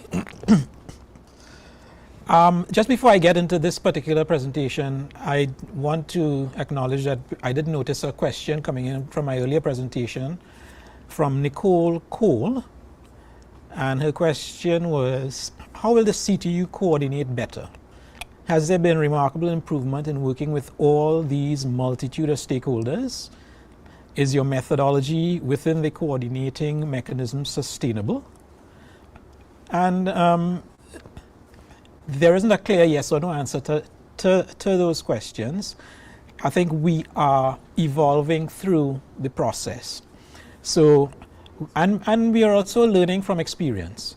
So over the years that we've run the CIGF, we have worked with a lot of different stakeholders and partners, and the number has grown, and we've learned how to do it better. So we've been learning and getting a bit better in how we handle and run this CIGF. We still, however, as I said, in that transition from the from to the to, where we have a coordinating mechanism. And we're still a bit challenged with coming up with the appropriate coordinating mechanism. And what we would like to have, we meaning the CTU, is to have that coordinating mechanism be a multi-stakeholder group of people, rather than just continuing to depend upon the CTU to convene the stakeholders. Let's see if we could establish a standing arrangement, and that is still evolving. I'll say that is still evolving. So thank you very much for the question, Nicole, and maybe over the course of these 3 days, some ideas might come out that could help us move along. So yes, I will share my screen here to facilitate this part of the presentation.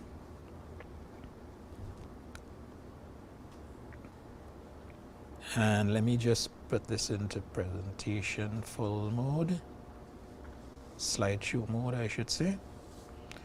There you go.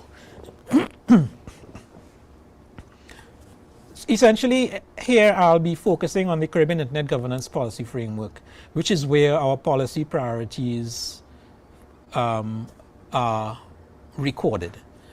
I mentioned that we did this document first issued in 2009 and last issued in 2016, and we are right now in the process of reissuing it, of updating and reissuing it.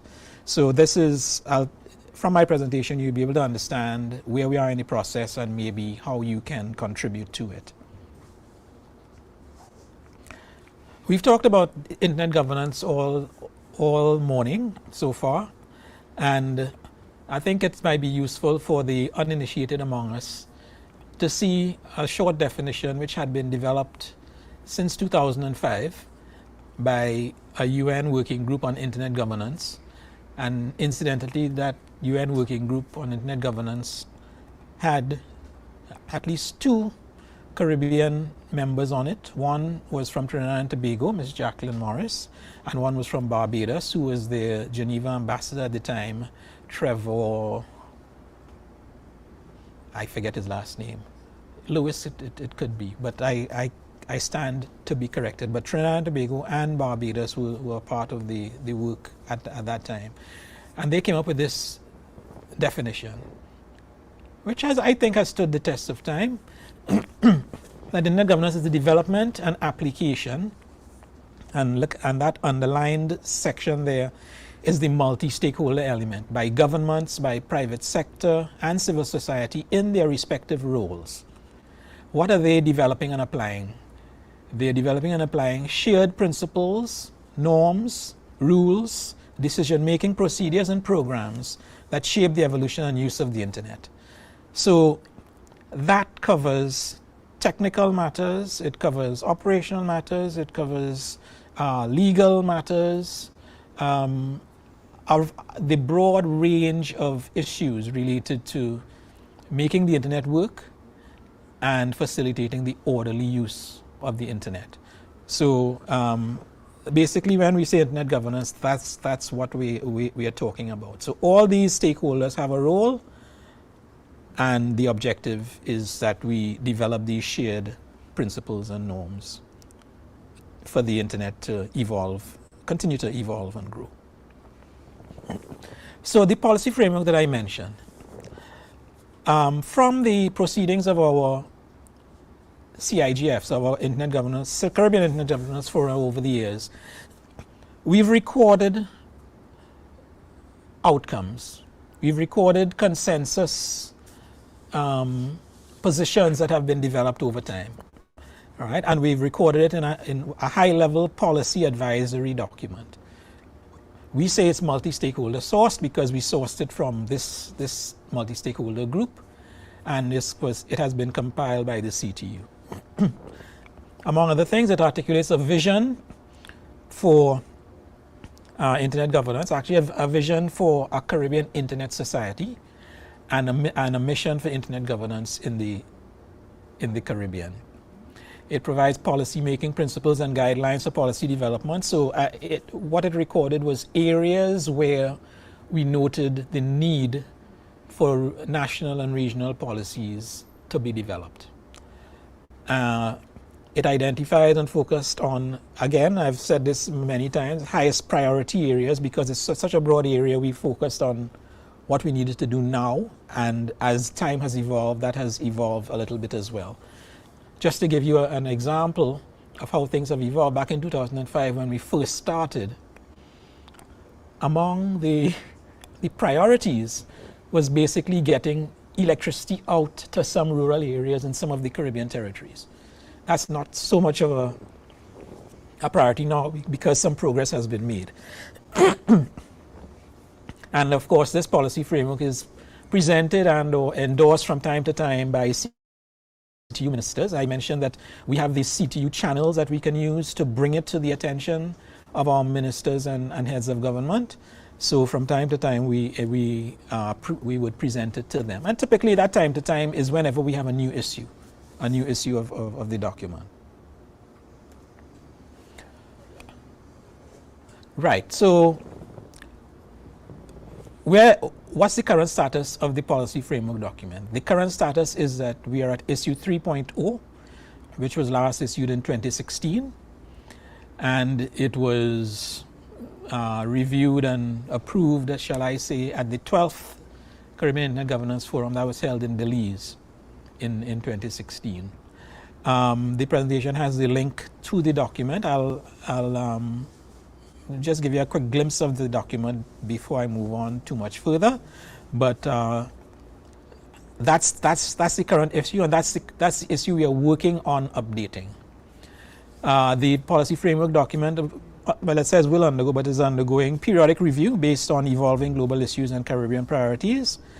And the any amendments proposed since 2016 will be taken into account in issue 4.0. I've stopped saying when we hope to finish it now because we've had challenges over the last couple of years with COVID and other resource constraints to keep a targeted schedule. This slide kind of gives you the table of contents of what the policy framework contains. A short introduction and a section on the basis and the aims of the policy framework. It includes the definition of of internet governance that I showed you a couple slides ago.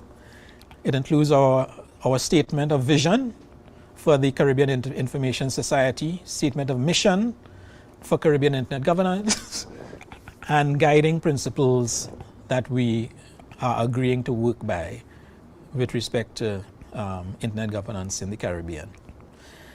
The next section is the meat of the matter, essentially, where the policy framework is laid out. And it is divided up into 6 different priority areas. And these are 6 priority areas that we had identified and agreed from discussions in the CIGF over the years. And the way we have it currently categorized is these current 6 areas are infrastructure for broadband connectivity, the internet technical infrastructure, that would include things like internet exchange points, IP-related things, cyber security, and actually I say the technical aspects of internet security, and any operational dimension, the domain name system, for example, the .coms and the .orgs and so on. That's under that particular priority area. Then there are legal frameworks and enforcement. So what about things like intellectual property, like privacy, and how do we enforce these things? When people commit crimes on the internet, what are the what are the laws in place that we can use to prosecute perpetrators of crime? So legal frameworks and enforcement is another. Development of internet content, and particularly local content, local Caribbean content on the internet is another priority area that we had identified. The 5th area is public awareness and capacity building, which of course is definitely required because if we want to grow and use the internet, people have to know, people have to be aware of what's possible and understand how to exploit it. And the last area was research. We have to measure and track growth, measure and track usage, identify issues with growth that might be hindering and so on. And so this is an area where our academics and our governments, and in fact anybody, can provide data that can guide policy making. So those are the 6 key areas that have been identified in the policy framework. The policy framework also goes on to talk about what's the operational structure for us to continue to develop appropriate policies. And an example of that was the same diagram that I showed where the from and to, which showed a structure for us to undertake our work. Implementation strategy, and there was also discussion about measurement and monitoring, and the allowance for periodic review of the policy framework, which is basically the way we operate. So this gives you a sense of what's in the policy framework. And the one key function or task in the CIGF has been to review the policy framework, and we usually would have a workshop session where we look at it in detail, maybe have some working groups focusing on working groups of maybe specialists in legal, looking at the legal section and coming out from those discussions with recommendations for revision of the framework. This year we don't have time during the 3 days for such workshops this time, although we did do it last year. But the mode we want to proceed with is what I'll discuss shortly in terms of maybe using our online facilities. So we're moving from issue 3.0 to issue 4.0. So we're trying to develop issue 4.0. We've been reviewing issue 3.0 over the years, and this is giving you a sense of where we are in terms of the status of it. The section on basis and aims of the policy framework where we reviewed, which contains the vision for Caribbean Information Society and mission for Caribbean Internet Governance, as well as the guiding principles. Those were reviewed in a workshop session at the CIGF back in 2020, in the 16th CIGF. So we do have some text, some revised text available for that for the next issue. As far as the main strategic priority areas, at last year's CIGF, we were able to undertake a review of 3 of the 6.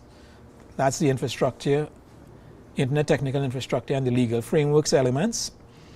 And we have 3 of the 6 still to be reviewed.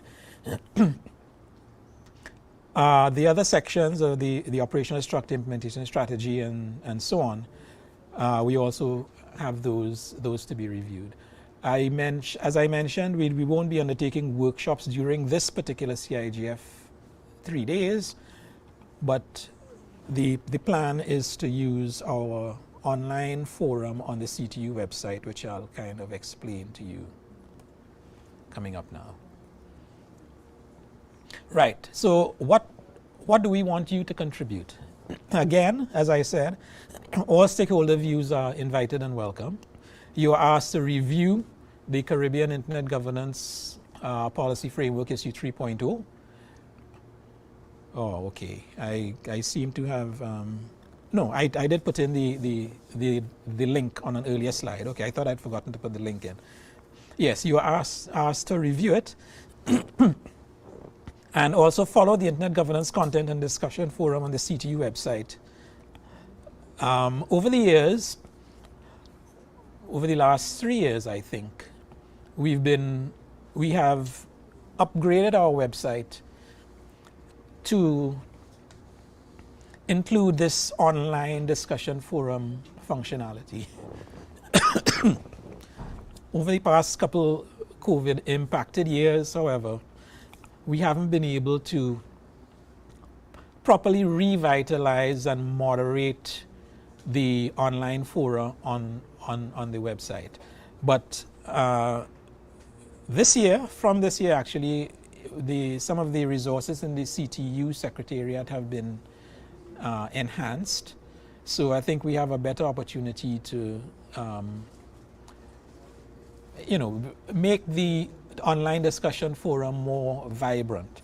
And what I will take the opportunity to do here is to maybe take you to our website so that you can see how you can possibly find and contribute to the work that I'm talking about. All right, so if I leave my presentation for a second.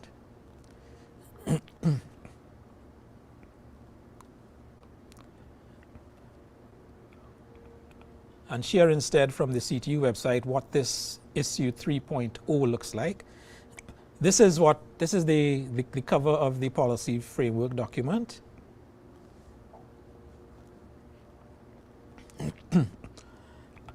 This is the same table of contents I showed you just now.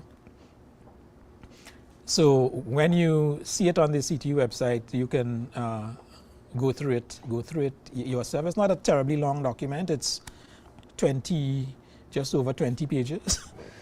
So we would definitely appreciate your review and feedback on it. Let me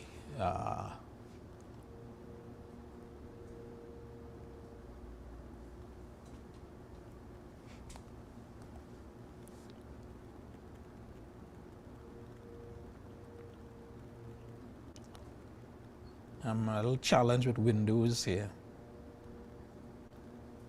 is what's happening.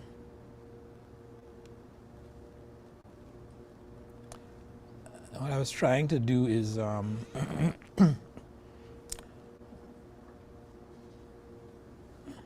right, let me just stop here so I can, for a second, so I can do what I need to do. Sorry about that.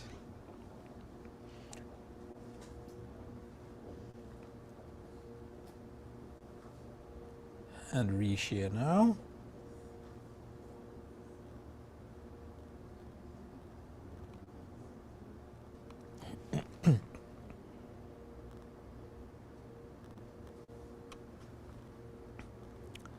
Right, so this is what you see when you go to the CTU website at ctu.int.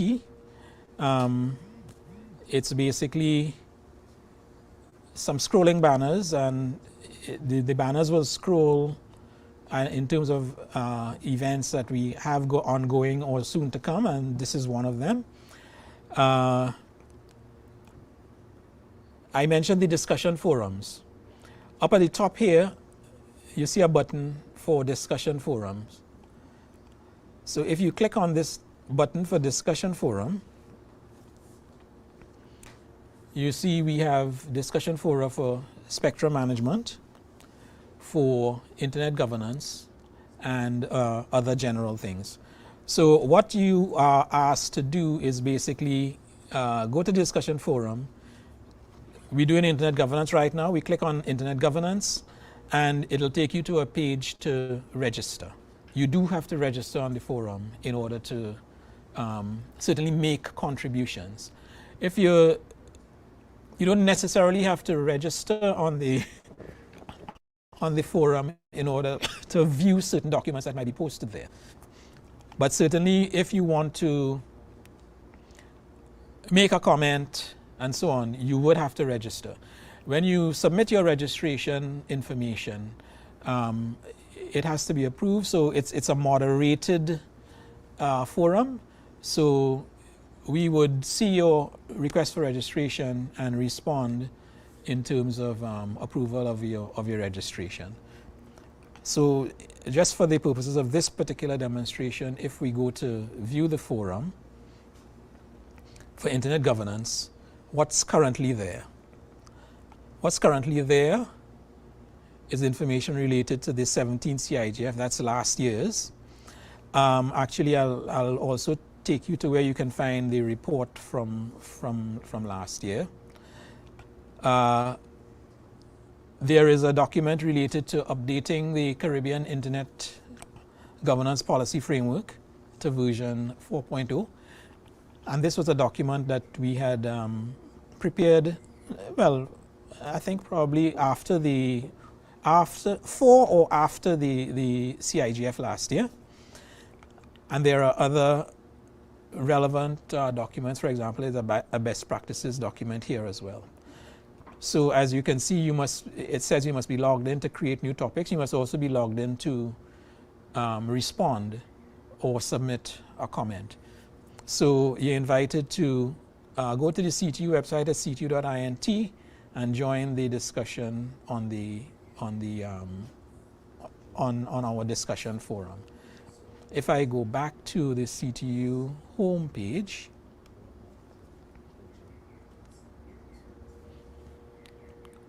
on the CTU homepage, there is this set of tabs across the top here. If you go to projects and initiatives, one of them is internet governance, and you can go to Caribbean Internet Governance Forum. I'll click there.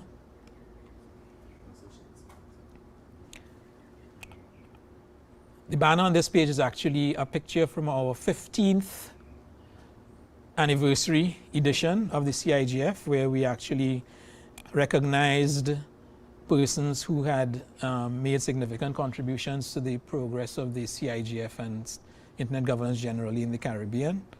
And there were awardees from Guyana, Trinidad and Tobago, Jamaica at that time. So you scroll down that page, which has Caribbean Internet Governance Forum, and you can see links to the policy framework, which I just kind of introduced to you. And there are also links to the reports of previous years. This is the most recent one from the 17th. We are now on the 18th. There are also, so down at the bottom, there are all the related records, all the way back to 2005, when we first started.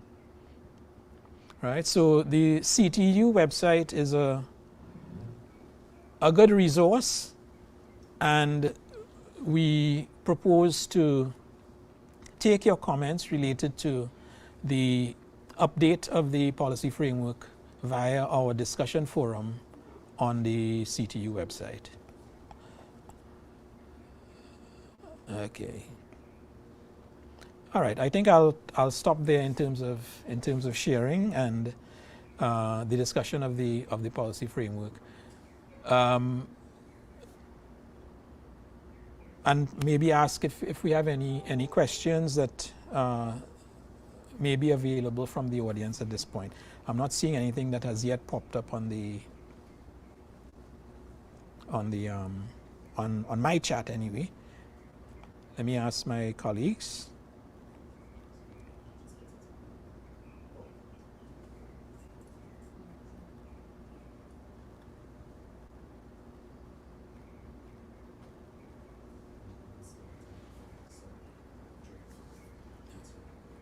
Okay, you can bring it on. All right, so we have no questions at the moment, but we were missing one of our Caribbean reports from earlier in the morning, which was from Haiti, and that would have been presented by Mr. Obed Sindy. What happened is that he lost connection, but he's back on now, and we can invite Mr. Sindy to make his presentation now related to the Haiti IGF.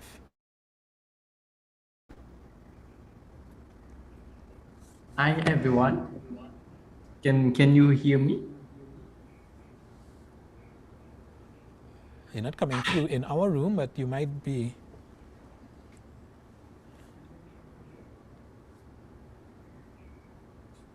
Hi everyone. Hi everyone. Yes. Okay. Thank you. Much better. Thank you for the invitation. Thank you for including IGF in this session, in this Caribbean conversation. This is very important. Thank you for this invitation. For the first time, we have a first national IGF, in 2018 on internet access and connected and build the future on digital future in Haiti. So this first conversation was about access to see how we can have the actors and stakeholders on the table on access in Haiti. It was very a great conversation and a forum debate, and we had received international speakers like Shernon, Osepa, from Internet Society. We have received support also from LACNIC, from Kevon, and good support also from UN, IGF, Secretariat with Anja. Thank you. It was the first time. So with the first debate, it was very important. We want to move forward with a action. We put on the table the or challenge, a natural challenge. And for example, the price of the internet, and so something like that, and the benefit we can have with community networks, and how we can identify connected people or unconnected people in areas that are not connected in cities and other areas. So it was a good conversation. So, but we conclude that with community networks, we can community networks can help us. In this access problem, in challenge problems. Yes, and for the first time, we want to identify access cities and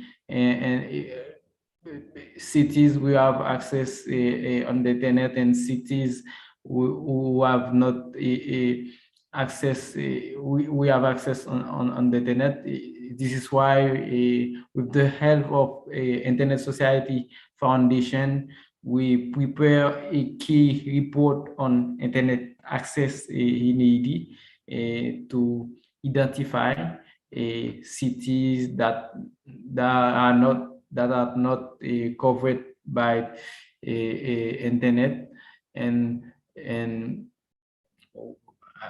after this report, we want to have a project to support communities with hub, for example,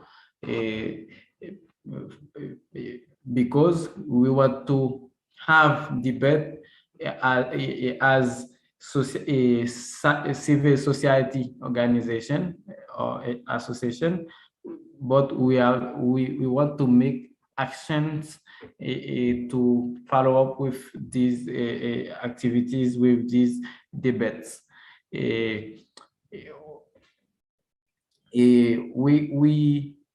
We have also after this forum, we have also a capacity building project named CN Skills with a Internet Society Foundation. With CN Skills, we want to prepare a professional, prepare a university student to have technical skills in community networks to help us in our future future project on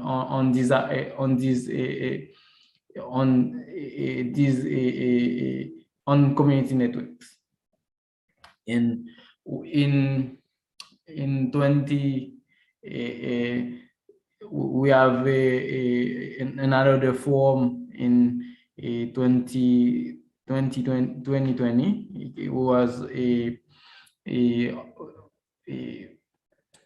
online because of COVID-19. In this forum, we spoke about capacity building to connected, because we think that we have to professional, we have technical skills to support us in our project. This is very, very important for us. So we think that the first way we want to discuss about other subjects, ethical intelligence, artificial intelligence, inscription, and internet way of networking,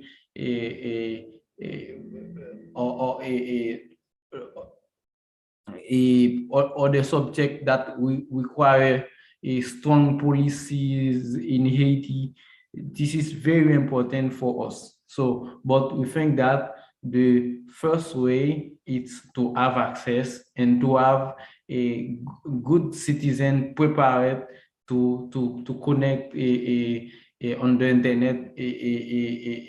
We have also a project. We have a community. We have meeting on digital citizenship. We have meeting on a digital identity, and we have also a good online reputation on social media. Some subject like that.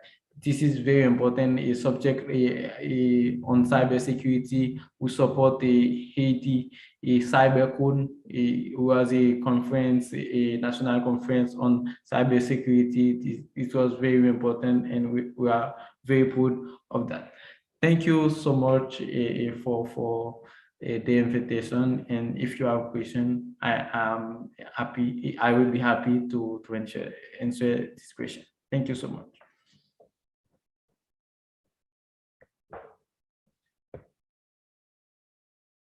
Mr. Obed, Sindy, for giving us that update on the IGF activities in Haiti.